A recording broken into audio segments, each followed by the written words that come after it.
So yes, elevator hacking. Welcome on the last session of the last day at SecTor. Have you guys had a good time so far? That sounds overwhelmingly enthusiastic. That sounds like it's, we can easily be everyone's favorite talk at this point. We'll wake them all up. Still up in the air. That's so all right. Yes, you are here. You are here to see us talk about elevators. So who are we? Well, if you've never met me before, my name is Dave. I have a physical penetration firm. I break into places and write a report about how I broke into those places. If you're old enough to remember sneakers, that's kind of my job. I like bourbon and whiskey. Howard? My name's Howard Payne. No relation to Payne Elevator, which is a long defunct brand. I am non-union. I like to gamble and drink. So yes, between all those other side hobbies, we do a lot with elevators. We use them a lot in our daily jobs, both him in an official capacity and me in a funny capacity that you'll start to see more and more of as we get into the pen testing section. Before we get into any of that, is it smart for people to play with this stuff if they don't know what they're doing? No.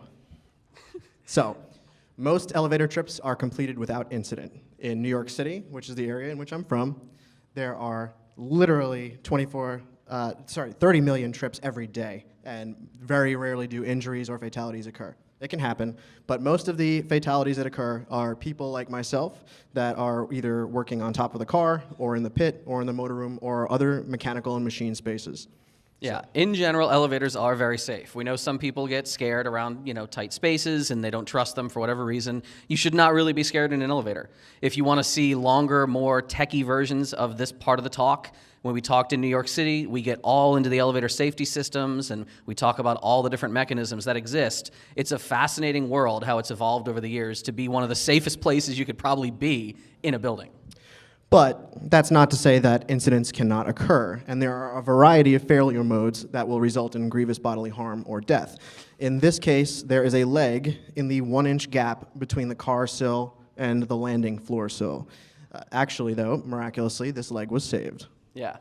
But what applies to most people who start screwing around with things that they've learned a little bit about, a lot of people think they're smart enough to just be like, well, I'm not going to die. They forget that dying is not the most common thing that's bad. Right. So it's easy to just think, hey, I know what I'm doing. I know how to have fun with this machine. In this case, this gentleman figured out that he could spin around on the escalator. Do we have volume back there, Mr. Sound Person? This is, if you're interested, it's called the Escalator Helicopter. You can find it on YouTube. But I don't know if we're going to get our sound or not. We'll see. This gentleman was not so successful.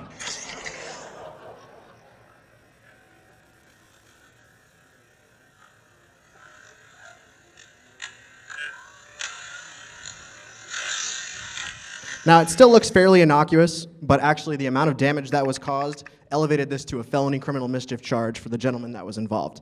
So in addition to the restitution, he's now going to have that mark on his life forever. Yeah. So dying is indeed not the only negative outcome of messing with elevators. Don't try this yourselves if you don't know what you're doing. That should also apply to me, because he is a professional. I just tag along. He's in training. But yes, if you want to know about elevators, really quickly understand a few key terms so that you're aware of what we're talking about through the rest of this session. There are two types of elevators that most people have. Right. Primarily, it breaks down into cable-driven elevators, which are referred to in the industry as traction elevators. There can be a variety of those. There's geared versions, there's gearless versions, but ultimately, all cable-driven elevators are generally referred to as traction. The other type is hydraulic, and that's when there is a hydraulic piston below the car that's actually providing upward thrust from below. And normally, unless you know how to recognize the feel and the sound of an elevator, you're not going to notice the difference because your only interaction with an elevator is in the fixtures. Correct. Most people will recognize these because they've ridden an elevator. There are buttons inside the car, there's buttons in the hallway. You're indicating your demand to the elevator. What floor you're going to, what direction you're traveling in, the elevator will respond to your demand and pick you up and then take you in the direction you wish to be and communicate where you are using position indicators, hall lanterns, traveling lanterns on the car. All of these things are what you're seeing here. This is what you're probably used to seeing when you deal with elevators, and we're going to show you some more. Yeah. Now, if you work with your facilities team a lot or if you do some urban exploring, you may have gotten into what kind of a room? This is called the motor room or the machine room. Sometimes it's simply referred to as the mechanical room. In this case, this is a nice, large, gearless Westinghouse traction elevator. These served something like 20 floors, and they were quite quick. So this is the overhead cable style. This is overhead-driven traction style, right? Cool, sexy motor room. Hydro systems, not as cool. Right. It's actually quite boring usually to be inside a hydraulic motor room because all you're seeing is the control unit on the right side on the wall and then the pump unit in the center. Let's talk about that controller, though. Sure.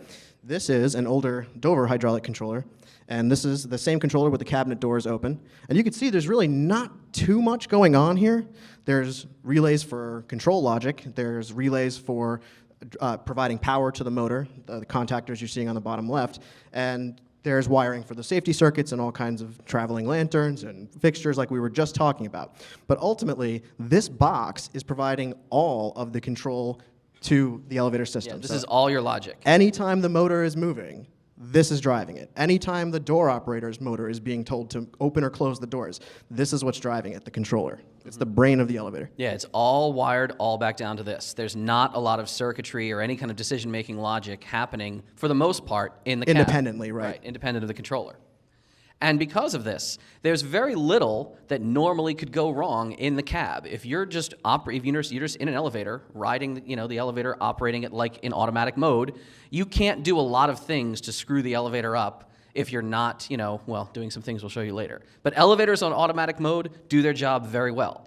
They're going to respond to your calls. They're going to respond to your actions. They're going to even fix themselves if they miss level or if they get lost in the hoistway. They're very robust machines. It's hard to get hurt in elevators. Unless... In elevators. Yeah. But accessing mechanical spaces is supremely dangerous. This is actual documentary footage that we found that shows the consequences of improper access of the hoistway.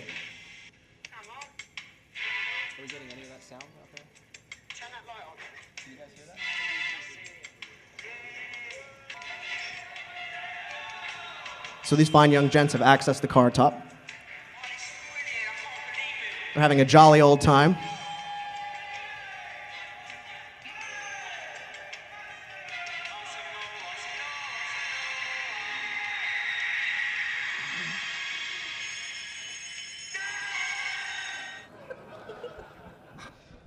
So yeah, don't be that guy. Now, it's easy to laugh at that because it's obviously, drama, right? But that type of failure mode has occurred, and mechanics and other people that have been working on elevators have been hit by counterweights in the past, fatally. So again, I think we're done with the disclaimers right now after that slide, but that's the official disclaimer right there. You will die. Absolutely.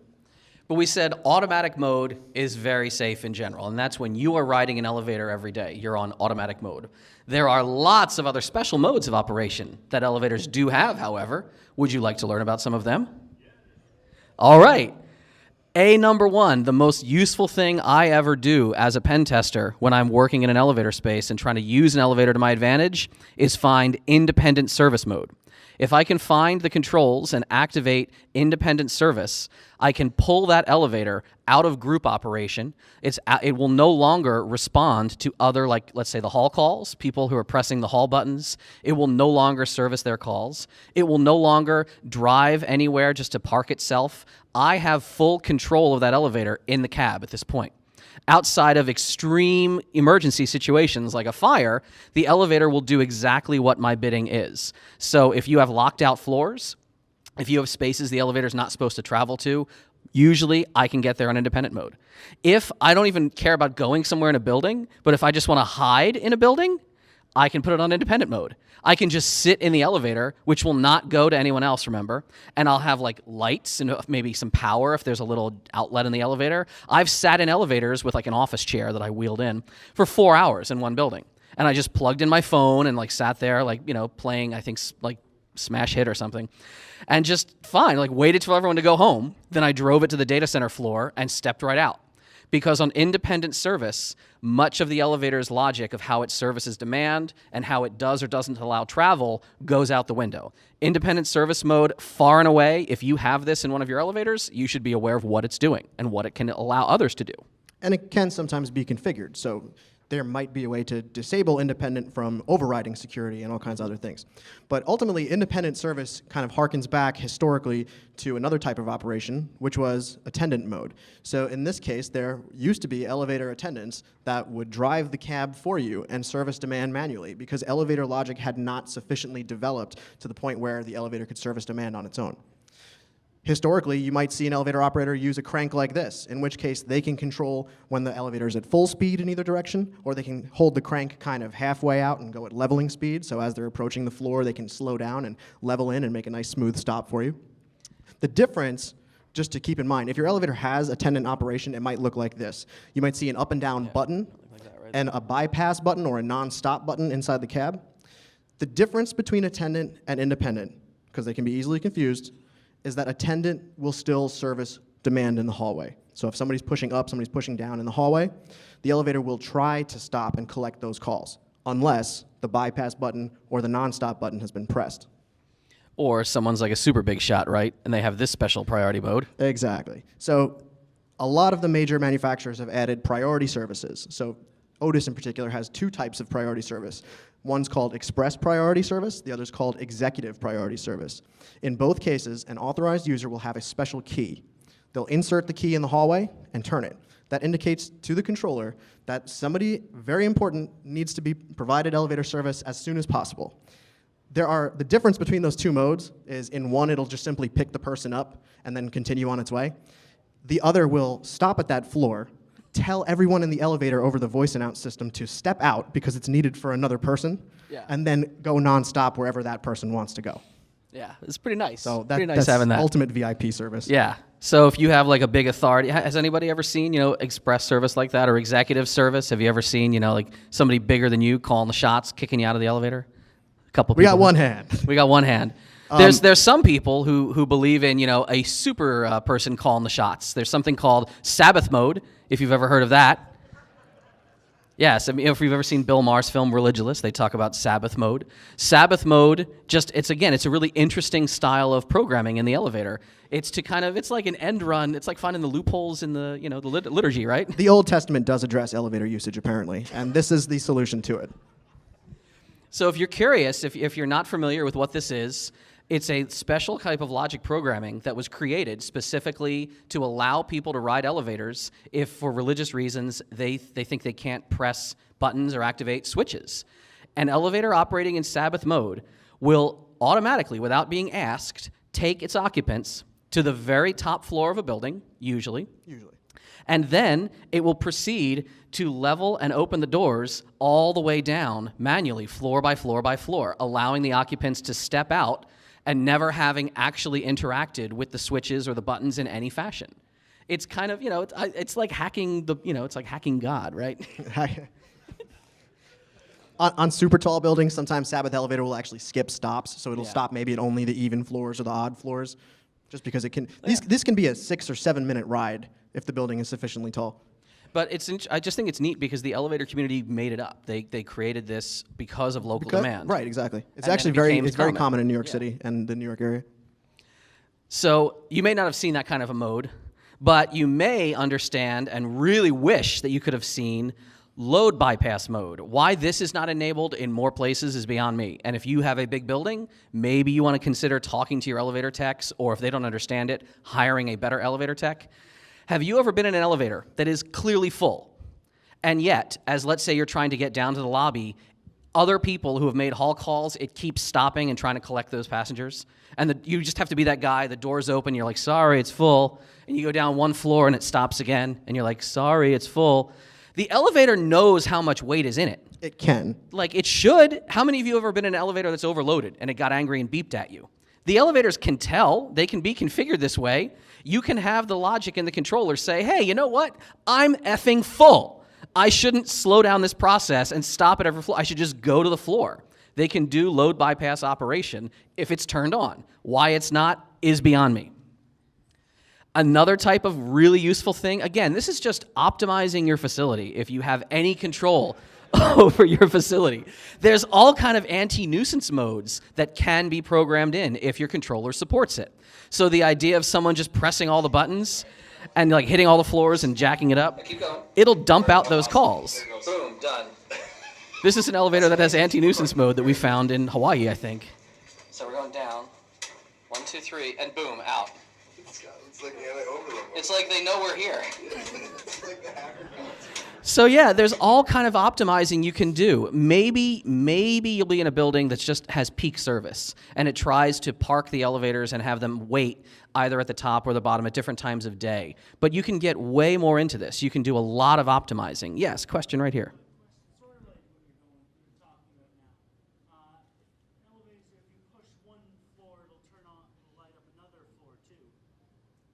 Your question was if you push a floor, you're talking about in the cab, if you ask for one floor and it lights up another floor? Yeah. Maybe he's in a Schindler cab. I don't know. It's probably broken. All right. It could be a wiring issue. That does sound sound like strange. a wiring issue. So there's I asked Howard when I first met him what is his favorite special mode in an elevator, and he's like, oh yeah, this is a great one, right? Riot mode. Perfect if your building is subject to periods of civil unrest. Now, obviously, civil unrest is a little more common in the United States than in Canada, but every once in a while, the Canucks will lose the cup. So, it's possible. The way riot mode works is that the elevator will actually continue to serve intra-building demand. So, the ground floor will no longer be serviced, but all the other floors in the building will still be serviced. The idea is that if somebody throws a brick through your window and, takes your security guard captive, that still it does not give them access to the elevator from the ground floor. Yeah, if you have a real high secure facility, you can consider finding out how this might be programmable for you. You can consider locking down just your lobby level or any ground access level, but keeping the rest of the building humming, letting people get around and do their job while you're policing up whatever problem is happening down at the street. And without revealing specific buildings where I've seen this, it actually seems to be really common in museums. Like every museum I've really ever been in has something similar to this. Mm-hmm. So instead of civil unrest, there's also seismic unrest. So you can live in a seismically stable region, or you could live in Southern California. There are essentially 3 different seismic zones according to elevator code. They range from most seismically stable to Southern California.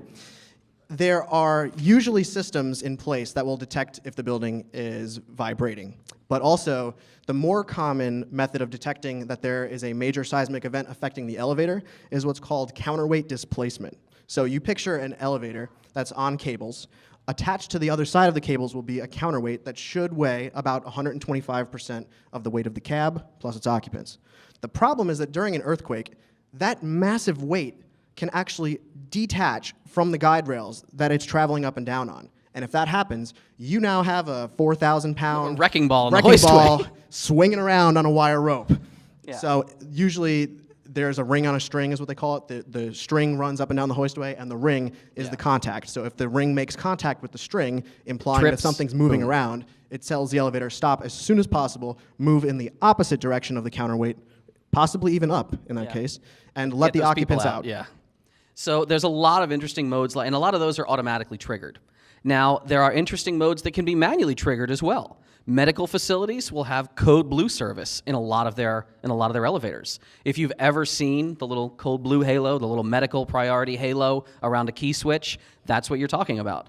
Code blue, it's imagine the executive service, but even taken to a greater extreme. Imagine an elevator that was right at the lobby and kind of started to travel, but a doctor comes up with a patient, bam, turns code blue on. The elevator will stop mid-travel and just immediately platform back. It will take the closest car, immediately prioritize it, and then give that doctor complete and full control. Regardless of what direction the cab is already traveling. Regardless a lot of time. I've flipped code blue in a hospital once just to get to the drug level.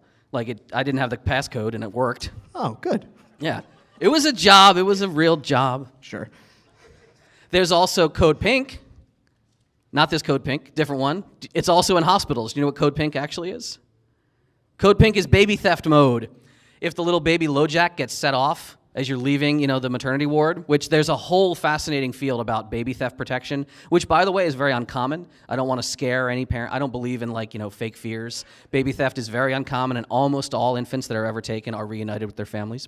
But if a child is moved in an unauthorized fashion out of the, nursery ward incubating area, the building will lock down in a number of ways, including the elevators, if it's configured. The elevators can actually be thrown into what is known as security recall. which doesn't have to be, in a maternity hospital. You can have security recall at any facility you need. If the elevator is detected as something might be going on, I don't know what's happening, is someone in that elevator who doesn't belong there, security recall can drive that elevator to a floor of your designation and then either manually cycle the doors so that guards could be there ready to arrest somebody, or just sit there with the doors shut and the occupant can't do anything at all. It basically turns the elevator into a man trap. So there's all kind of amazing security modes that you can program depending on what you need in your facility. Just because, by the way, you happen to see a key switch that says something about security, you don't know exactly what that mode is. The most generic key switches I've ever seen just say things like security service, security on-off. A lot of times, it doesn't mean there's some advanced security logic that someone has thought about. A lot of times, they just needed an extra key switch. Like, for example, this elevator. I was in this elevator. This is what, an Otis Series 1? Otis Series 1, yep. Ooh, I'm learning. He gets on my case all the time when I can't identify the fixtures anymore. He's like, you know this. Come on. Look at the size of the halo. Look at the font. But yes, Otis Series 1, here you go. You've got 4 key switches, and they're actually all the same key. So, you've got your light, you've got your fan, you've got your inspection. Actually, inspection wouldn't be the same key. That would be UTH. Yeah. I'm giving away the trade secrets now. But this one in the lower right here, the security service. I looked at it and I was like, wow, it looks like a very different keyway. And then I looked closer and I was like, no, it's not different. It's just beat to hell. What is going on with this? And I went to the front desk because I was kind of talking with them every time I left the building. And I was like, so I'm really curious, man. So your elevators, are you having security incidents every week? Should I be staying at this hotel? Why is that key getting used constantly? And the guy's like, oh, no, that's how the maids get down to the basement. We just needed to override, blah. So yeah, just because you see something that you think you know what it means, you don't necessarily know what it means in the elevator world. And something a lot of people don't know how it works, that Howard will get into, is fire service, because that's another big, big security implication. So, most people are aware that elevators behave differently during a fire than they do during automatic operation. Most people have seen signs at every elevator landing that say something to the effect of don't use the elevator in the event of a fire. You might have noticed that in the lobby of most buildings, there will be a key switch like the one that's on the left. That allows a firefighter who's entering the building to take control of it during a fire emergency. The bottom line is that if your building is on fire, if smoke or heat starts to appear around the elevator landings, where the elevator opens up to any given floor, the elevator is tied into the fire alarm control panel. And when an alarm condition occurs in the areas around the elevator, it will put it into what's called phase 1, or recall. It'll take the elevator out of automatic operation, bring it down to a designated floor, usually the lobby, and tell occupants to GTFO. Phase 2 is when the firefighters finally get there. If the building is sufficiently tall, they might not want to walk up 50 flights of stairs to get to a fire on floor number 55. Especially if the rest of the building is not on fire. Right. Yeah. Phase 2 operation allows the firefighter to insert the key, take control of the elevator, and override the fact that it's locked out of automatic operation. They can then operate it manually, go to the floor of their choice, operate the doors manually, and essentially do what they need to do. There's one key thing to take away from this, though. The elevator code actually requires that firefighters' emergency operation overrides any security. Yes. Firefighters have access to every floor in your building by default, by code. Which One is of your security guys could say, no, there's no way they're getting up to 17. Nobody could get up there without the badge and the biometric handprint and all the blah, blah, blah. Nope. And we have seen this Yeah. in places where various vendors have assured building owners that their elevator was secured against such operation. We simply said, well, we have the key that the firefighters have. So And that goes out the window. Yeah, completely. Now, One more. there's crazy one mode, more right? thing. Yeah. Even firefighters do not have top-level access to the elevator's controls. Well, who could be more important in this world than firefighters? Me. Yeah. Inspection mode overrides fire service even. The idea is twofold. The first is that if there's a guy working on the car top, moving the car automatically, bringing the car to a recall floor automatically, could put that person in a potentially injurious situation because that person's working.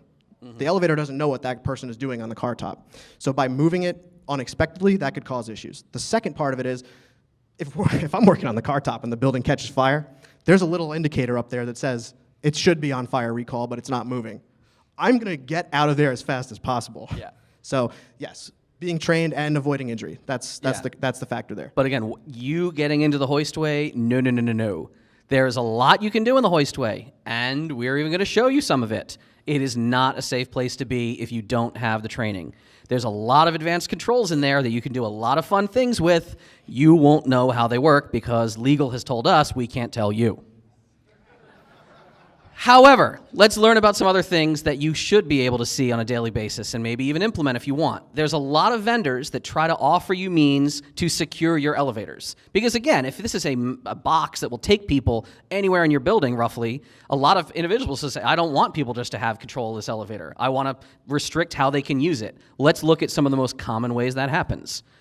For example, taking away the buttons, right? The most common method for securing elevators in low security facilities is to include what's called a cutout.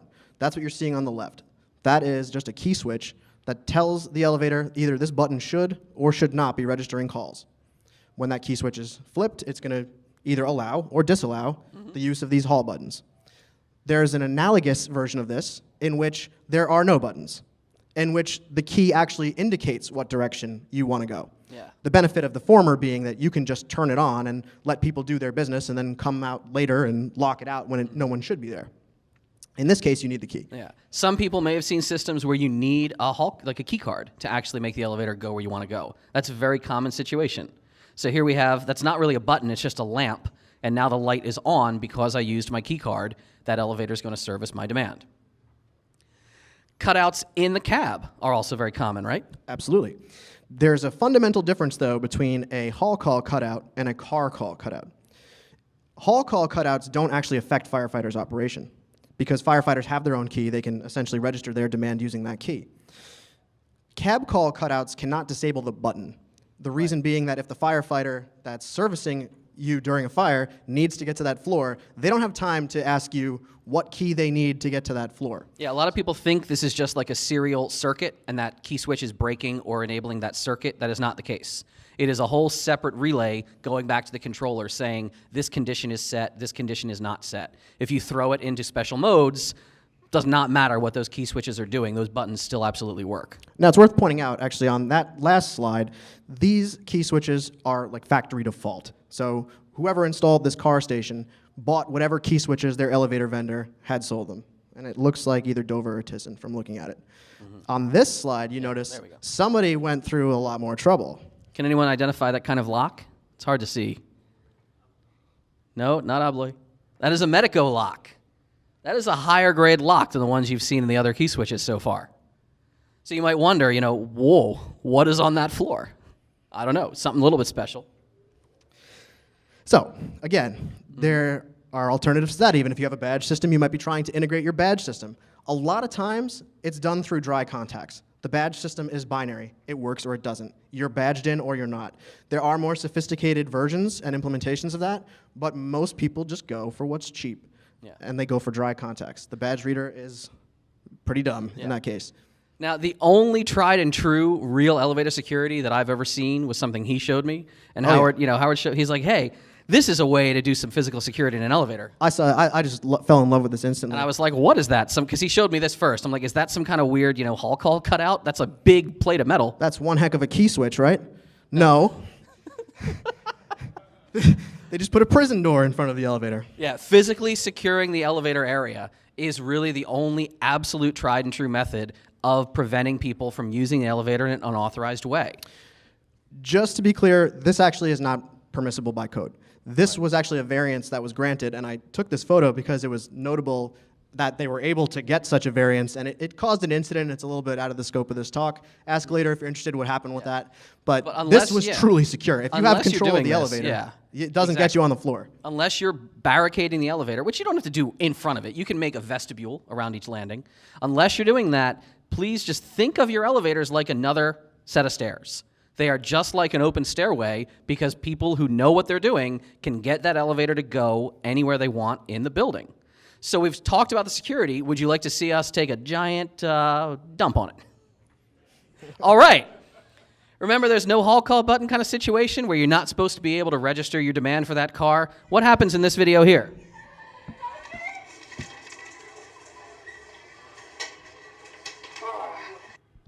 Wait, what? Lol, what? Let's see that again.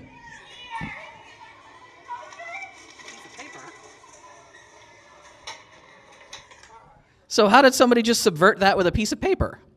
Well, if you've done any other type of physical penetration where you can trip a door sensor and make it unlock, it's not that different. This person just happened to be able, because the car was at the floor where they were standing, they tripped the safety edge. They tripped the safety edge, the IR beam brake, and they caused the elevator doors to bounce right open. Because it thought its doors were hitting something exactly. or potentially hitting something. Now, that's a really low-tech kind of thing. We just threw that in because it's funny. But honestly, flipping the elevator, as we said earlier, flipping the elevator into other modes of operation by means of key switches, some of which are hidden, some of which are behind lock panels. You can get those keys as well.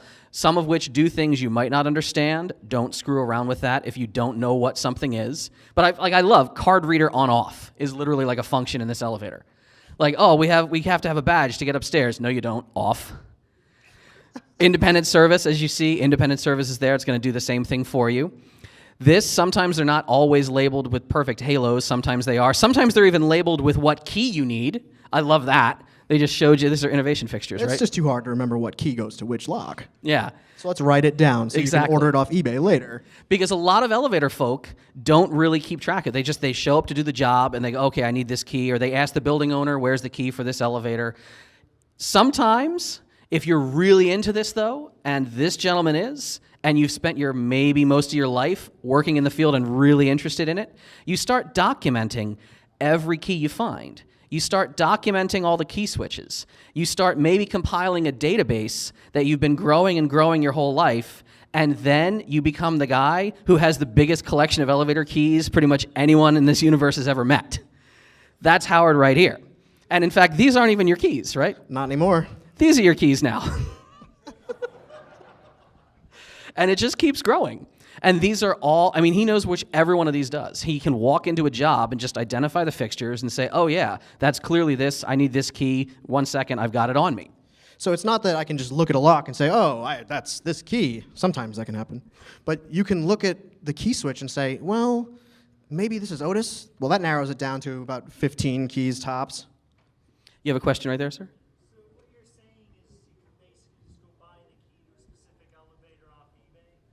So the question was, so you can just buy the key to your elevator off eBay. Let us go a couple more slides. Yeah. We get into that. We'll get into why that kind of works, but maybe isn't the best idea.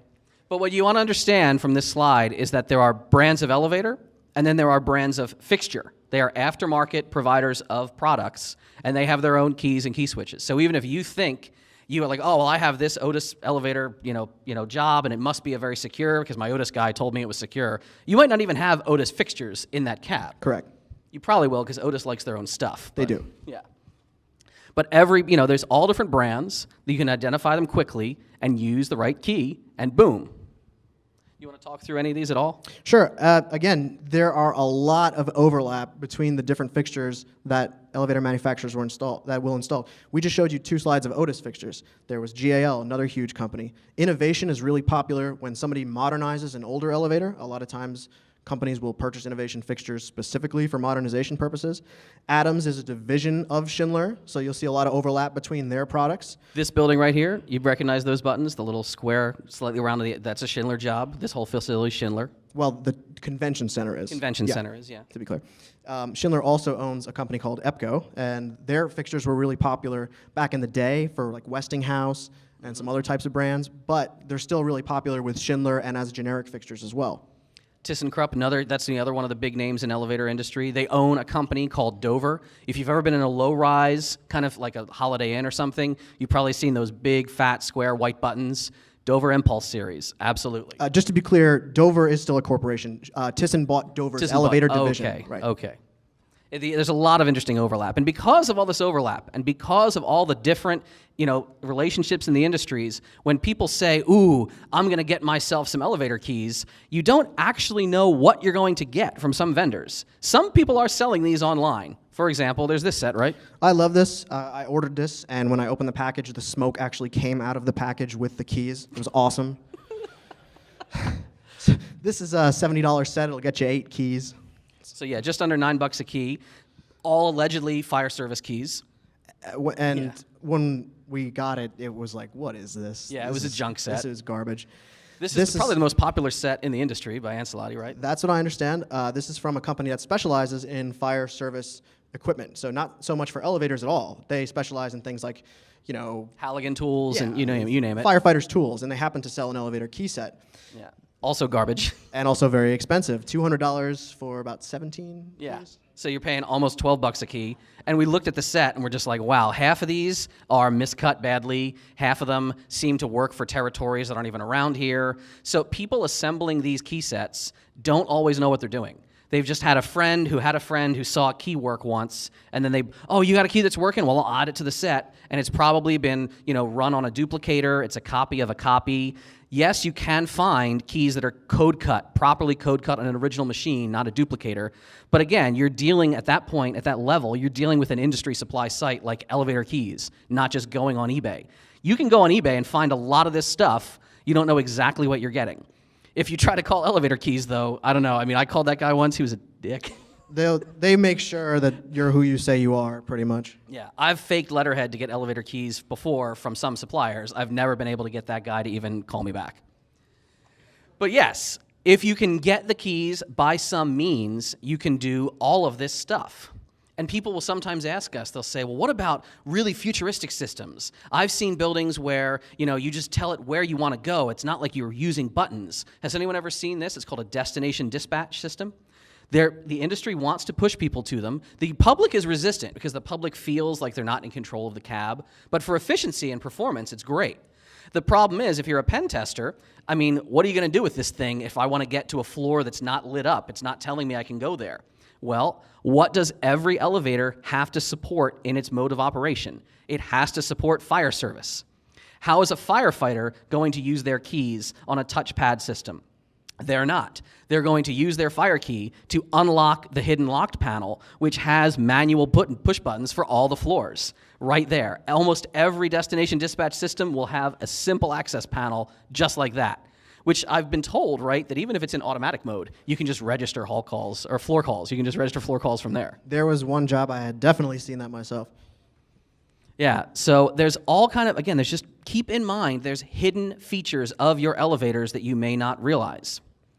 Keep in mind, this is an industry where you think the vendors in the InfoSec world will spin a yarn that they were told by somebody and, oh yeah, our stuff's super secure.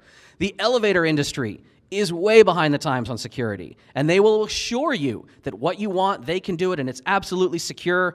This was a casino, right? This was from a casino. The third floor had some of their back-of-house operations. They did not want people going to the third floor.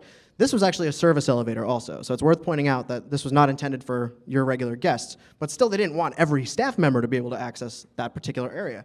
So they installed this. Code violation aside, the fact that a firefighter can't push that button without having the key, it's also a tubular lock.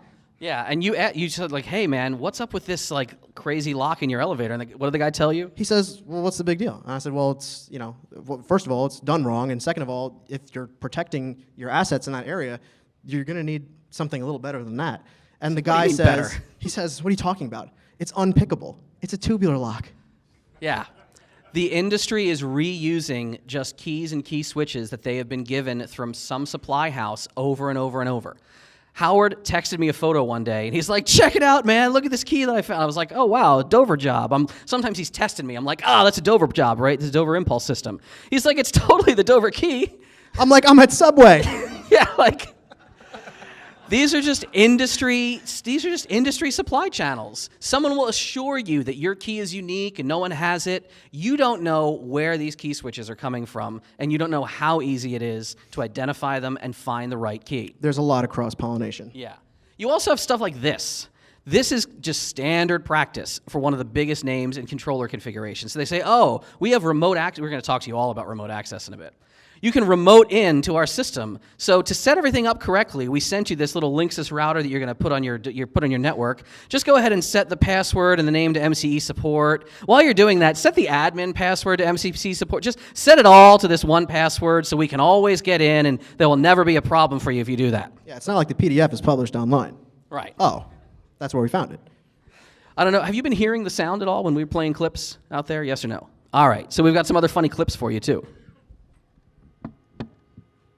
This one does not have sound. This is just showing you, by the way, this is the system. This is the type of system that someone could get into if somehow they remoted in to your network. This was installed in 2014, keep in mind. So Yeah. if you're IT people here, my understanding is Windows XP is not really a good idea to install in 2014. No, you have the extended support pack. Oh, that's right. Yeah, it's totally great. I'm sure they paid for that. But this is what controllers are moving towards. The idea of an actual Windows interface, actual control software that allows you to interact directly with your elevator controller and do amazingly funky things. This is something that the company themselves has said, well, we can set up a remote connection. We can, VNC into this, I'm sure, and do anything. We can do your management all remotely. If you have any kind of problems, we'll take care of you. It's going to work just fine. The next, clip does have some sound, which I hope you can hear, because when they're instructing people on how it works, this is some great stuff here. Log on manager, and we're going to log on as manager. MANAGER, and hit enter. Okay, let's see. Okay, That works. secure it. I think we have to pick one of these keys here. One, enabled one. Okay. Here we go, that's 9. We'll go to, what are the calls? What, 10, 11, and 12? 17, we're going to do the same thing. Secure it on 1. So he's setting certain floor lockouts through the software. Instead of doing it with key switch operation, they're just setting it through the software package. Imagine how trivial it is just to get in and unset it. What you're seeing there, by the way, that is a car panel in the software. You can interact with the elevator as if you were standing in the car remotely through this Windows box. This is not a great idea. Yes, question? Right, the question was, is that just a management interface or is that running on the controller? No, it's a management interface. It is speaking to the controller, sometimes in serial and sometimes direct over IP. So I've got some friends doing some network forensics on that. I heard you sort of sigh in relief, and I just want to point out that you can set things like the brake tension. So, it's not that reassuring that the control is, not that happened to be the elevator controller. It's just a way to access the configuration. It's not that much of a difference practically. Yeah, so we see this kind of stuff in this room and we're like, oh my God. But this is not an industry that thinks that way. This is an industry that is run by code and default and standard policy. This is an industry that said, there's too many fire keys. We really need to set one specific fire key, and it will be called the FEOK1, and it will be the answer to our problems of too many keys, and we will restrict it. We'll say right in the code, because that'll stop people, that no one else should have this. It should only be for authorized personnel. So just to make sure that you knew exactly how this FEOK1 works, they publish the direct bidding of the key in the code, because that makes all kind of sense. But that's just how this industry is. This is an industry that does not have any thoughts on security in any real sense. And as Howard likes to say, it's all naked on the inside, right? Right. The fundamental thing is that if that car station is not secured properly, even if there's key switches, even if there's a badge system, it doesn't matter, because a lot of times it's just dry contacts. Getting access to the wiring is just the same as getting a copy of the key. In this case, you're seeing the backside of a car station in an elevator. And all the security stuff, all the firefighters operation, everything with the key switch, just is secured with contacts. So a pair of alligator clips will be just as good as any key. Absolutely. Okay, so the reason why we're here, of course, is because this is kind of funky, but look at this. This entire swing panel just opens up. It's insane. It's not secured at all. And So- can you guess What kind of a what building that this was? No, where does he close, always hang out? Close. Casino. That was a casino Another as well. casino. Yeah. So the idea of just getting behind the swing panel absolutely is something that can happen. It's something that maybe we've seen people do, and we would not. No, we've seen the stories about it, right? It was that Exactly. video of that guy that we don't know who it is, so can't be called to testify. But actually, in cases where it's a job that's in scope and you're trying to get around a building, what do most pen testers do if they want to exploit this stuff? They get the keys. They absolutely get the keys.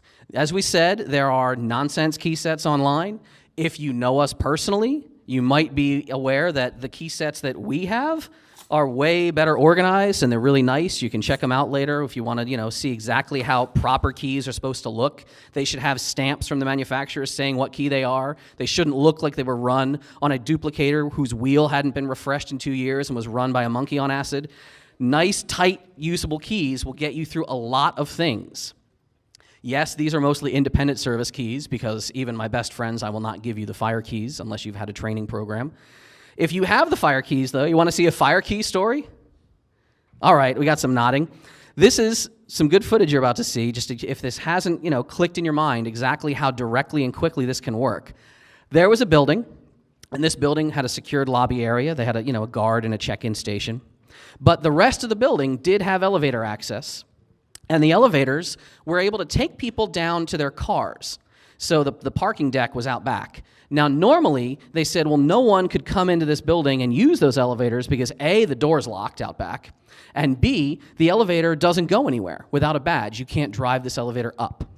So we said, all right, well, what if someone got in that back door? Maybe someone could find a way to bypass the lock. If they take control of that elevator, maybe put it into fire service or special mode, and then do drive it up, what happens? Well, you could exit somewhere else in the building, and then because of the culture of security they had, or culture of non-security, people presumed that anyone in the building must have been authorized. They must have come in through the front door, they must have seen the guard, they must have a valid badge. This is how long it took us to exploit this elevator. So the back door was locked. Not locked very well. Now we both have elevator keys. We're able to call the elevator, but again, it's not going to go anywhere. And then? On. Phase 1, phase 2. Now that registers an up call. That elevator is operating outside of security spec. And when we pulled the footage later, then they said, let's see what you could do. Are you guys, like I said, I saw a camera. We must be on camera. And they said, well, we would have noticed you doing that. And we watched the footage. I said, does that look very suspicious? He's like, well, other than you coming in the way you shouldn't, you were on camera for like 10 seconds. I don't think we would have noticed that at all. And there you go. Now, I told you there would be no more disclaimers, so this isn't a disclaimer so much as it is a cautionary tale. That simple act of throwing the key switches in the sequence that we did, as quickly as we did, and removing them as quickly as we did, confused the elevator controller. Yeah, it got in a a little very angry. bad way. Yeah. We had to spend way longer than 10 seconds trying to reset it. So now, instead of just leaving the building, we actually had to go find the motor room, figure out what the heck we did, Yeah. and address it without causing any further delay, pretty much. Yeah. I mean, it was out of service for several minutes. But still, that actually puzzled the client as well. They're like, oh my God, so it's that easy just to screw up my elevator? I care about that more. Question, yes. No, we told them later. We told them we managed to we interacted with the elevator in an unpredicted manner. I think that was the way I worded it in the report. We also had contact with the contractor and the code officials in the jurisdiction, so it wasn't the end of the world, but it made us very nervous in the moment. If you word legal correctly on your pen test, anything is in scope. You're just like, oh my God, server room's on fire. You're like, fire suppression system did not perform as indicated. Good thing I was here to find this out for you. So the idea of getting those keys, the idea of possessing fire keys, has finally started to hit the media a little bit. Down where we're from in the greater, he's from New York, I'm from Philly. The New York Post ran a story saying, oh my God, do you know that people are like selling these keys on eBay? It's a travesty, it's a crime. And by the way, we're publishing photos like this because we've been assured that no one could ever make a copy of these keys by looking at the photo. You totally can. But I mean, let's look at a better photo. This is a nice, high-quality photo. This is the infamous New York City key, the 2642 key. And I don't care that I'm showing you a nice, high-quality photo, because if you realize that the key bitting on this completely unrestricted blank is actually 26420, you'll realize this has not been a secure key for a very, very long time. And in fact, the first bitting isn't even used. Technically, it's just 642 that is used on these keys. So yeah, I mean, we've had a friend of ours, Jos from Holland. He filed one on like an Abbas blank because he's like, that's kind of the same keyway. I will try it, yes. And we're like, no, don't do that. Now, if you're like me, I grew up in New Jersey. The 3502 key, that is the entire state of New Jersey and Massachusetts and New Hampshire. And it's also an unrestricted blank. And we've also decoded the bitting. There are some states, again, in our country, and probably we'll talk about up here in a little bit, there are states that mandate certain keys that anyone can get if you know how to order the key. Again, some people think tubular keys are the most, amazing thing ever, and no one could ever, crack our amazing 7-pin tubular key. It's unrestricted. It has been for decades now. If you pick the lock open, which is not that hard, you can then cut your own tubular keys. We have done it. We have done it with the actual Tennessee key box, which is, again, it uses the statewide key. And inside of the locked key box is where you would have the elevator keys for that building. This is a hand-cut, hand-filed key. Yes, we have the code. There's the Kentucky key box. They do something a little more serious. They use a Medico key. We talked about Medico earlier. They're a little bit harder to attack. That is to say they're harder to pick. It doesn't mean that if you order one of these, order it and open it up, you can't just unscrew the tail cam, take the lock apart, and then start inspecting the keys. Here's the Medico cam cylinder with the top cap popped. Here's Babak taking the pins out very carefully. Once you disassemble it, here's our pinning tray. Here's our Medico pin, decoder. Take it out, measure the direction, measure the heights, measure the position, look it up in Instacode. You can actually get the biddings pretty easily, even of high security locks. If you have access to the lock and you take it apart, you can completely get the biddings, reassemble it, put it back together, and say, oh, okay, bam, bam, bam, it's all reassembled, it's fine. We could even, if we were jerks, we could just return one of these boxes and say, no, that's all right, it did not meet our consumer needs. There's we've decoded the bidding for Kentucky. Florida, the entire state of Florida uses Medico keys. We've ordered all those keys. This is the Zone 4. It's another Medico cam. It's a slightly more advanced one. It is still completely possible to decode. A little bit more advanced on the cuts. We were able to get those. We were able to get the Zone 6 key. We were able to get the Zone 7 key. Need I keep going? We were able to get Louisiana's key. We were able to get keys for Virginia. We were able to get the keys for many, many states. We can just do this all day long. These keys that people have to use by code, and here in Canada, you have your own code that's very similar to ours, right? It is ours. It's actually the same text. It's just under a different standard title. So we call it A17.1 in the United States. You call it B44. You are required by fire code to be using the same keys in many environments. And we're not saying these are just bad locks or the problem is the lock. We're not saying you have to go get an $800 like Fichet F3D crazy system. We're just saying be aware that even if someone thinks they say, oh, this is a really nice lock box and we use these for our fire system, key control and key management is not ironclad. There are people who can get these keys, and if they get them, they can do a lot of things with them. Your security should never begin and end with the idea that no one would ever have the key to this. I can install it and walk away. One other word. We said beyond fire service, there's hoistway access, there's inspection service. This, again, is stupid, dangerous if you don't know what you're doing. But to include it as an example, to show you, that's why we've done it, so you can see from the safety of your chairs. if someone gets access to that hoistway, it's game over for your security. Absolutely. You're going to see on those two security cameras, the top one is the floor we want to get to. The bottom one is the floor where we are. The camera in the big screen is us carrying a camera, doing something my mom was pissed to see me doing. This is us seizing control of a car top. If you have, this is a buddy of mine from the elevator industry also, so he knows what he's doing. If you have access to that car top, you can drive the car absolutely, unequivocally, anywhere you effing want in that building. And if you get to another floor and you're inside the hoistway, what kind of security do you think exists on those hoistway doors? None. None.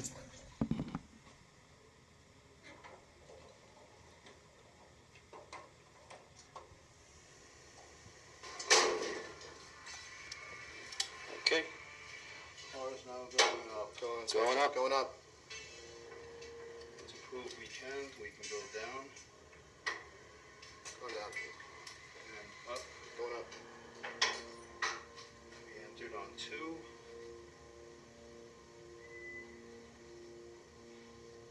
There we are. We'll exit on 3. Stop.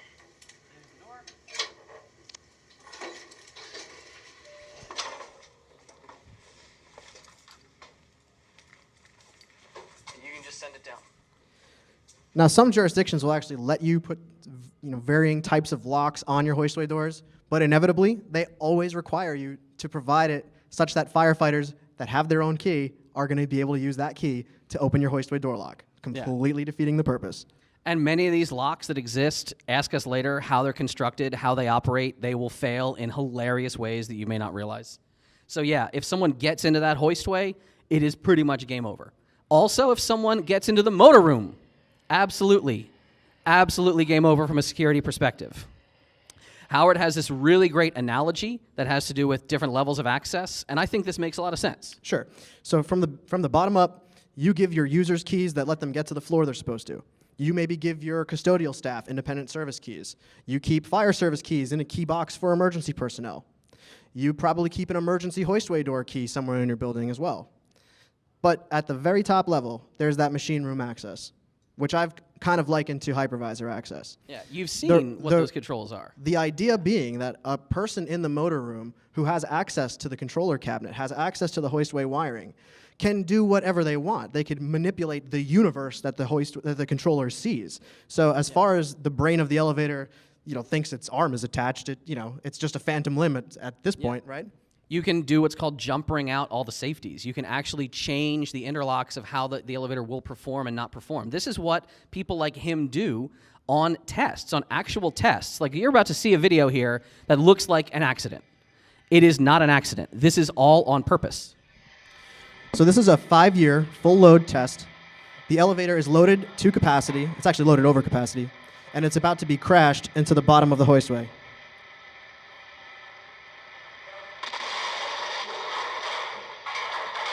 And it's fine. Yeah. That is something there's an elevator tech in the motor room manually driving it by jumping out the safeties and forcing it to go in a way that was not predicted. So you might have noticed there's also a little piston in the frame. That's the buffer. It's meant to take that hit and bring you to as reasonably of a safe stop as it possibly can. Again, warning. If you don't know what you're doing, you shouldn't be ever touching wires up there in the controller cabinet. They are full load, full mains current. I took a spare wire, let me see if I can show you here, and I took the 3 out, and I ran 1 wire, spare wire, as you can see, let's see if Yeah, don't screw around if you don't know what you're doing, but someone who does know what he or she is doing can do a hell of a lot in your elevator environment. And that guy knew what he was doing. That's actually another elevator personnel. We're right near the end. We lost about 5 minutes at the beginning, but we're going to pick up the pace to get you through the end here. Really quickly, we have a huge section we can talk to you about elevator phones. We're not going to get into it. Just understand that your emergency phone in an elevator has an actual phone line running all the way through down in the traveler cable. It's a real proper phone line. If you can take control of that phone line, I'm sure there is a number of things that some people in this world, in this community, could do to that phone line and have some fun. If, however, you actually learn the number of that phone line. Maybe it's printed right on the outside of the door for some damn reason. You can call the emergency phone, and it will normally pick up automatically, silently, after 1 ring.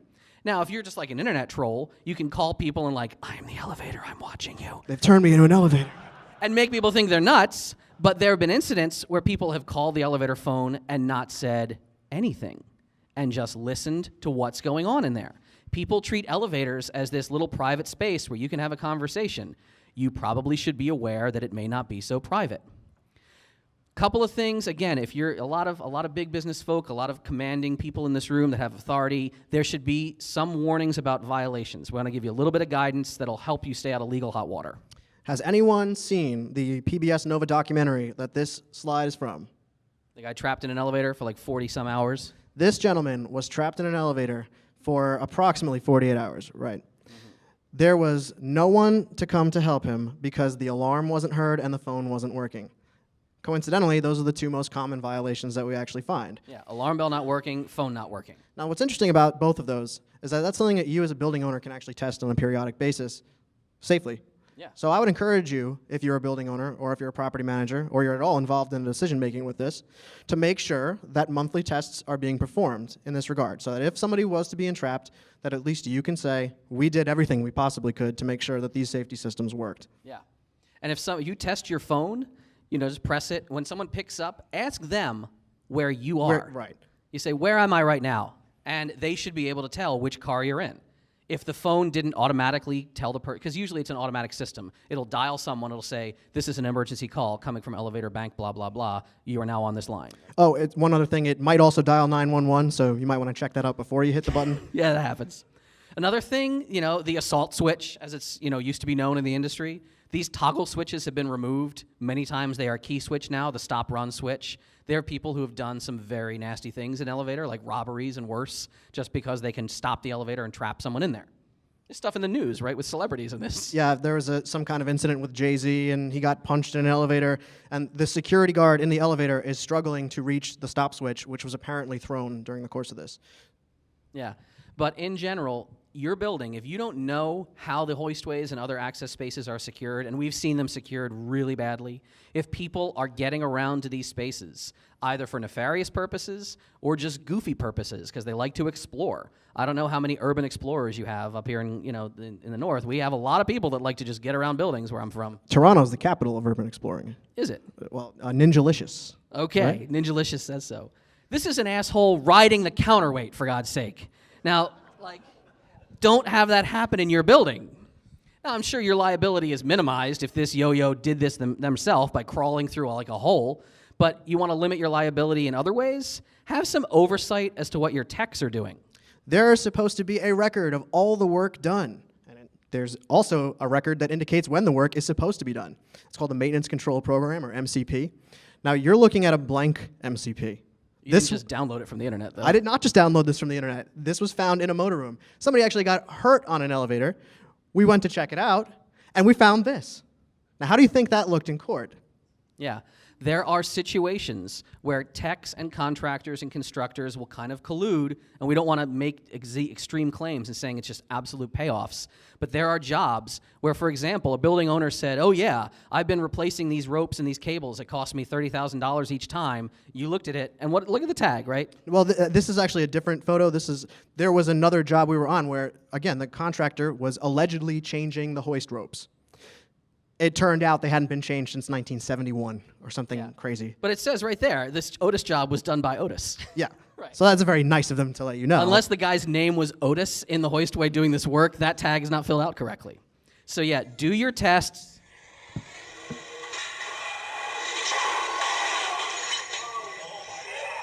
Don't have that happen during regular operation. Do your validation procedures. If someone shows up and says, I'm here to fix the elevators, I totally belong here, and your security guard, what did you like to say? If your security guard? If your elevator is your security guard, they probably should be fired. Yeah, because just because someone shows up and they're like, I'm here to fix the elevators, I belong, I'm authorized.